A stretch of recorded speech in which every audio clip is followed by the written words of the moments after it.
Hi there, in this video we will remove a 1000-pound safe from a pallet and move it from the garage to a bedroom inside of the house. I'm also taking this opportunity to teach a young trainee some tricks of the trade.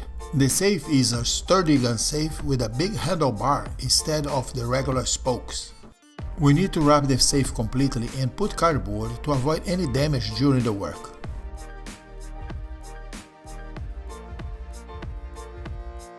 Next, we attach our hydraulic tools to the gun safe.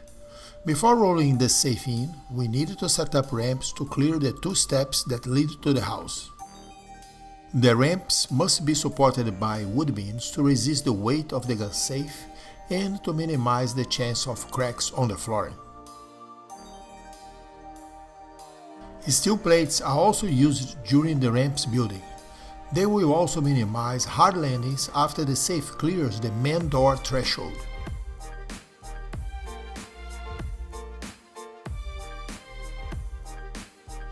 Now we push the gun safe firmly into the house and wheel it to the bedroom.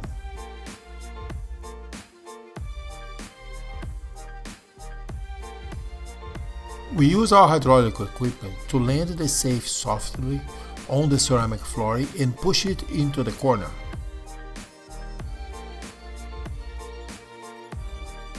And that is it. One more job done. God bless America.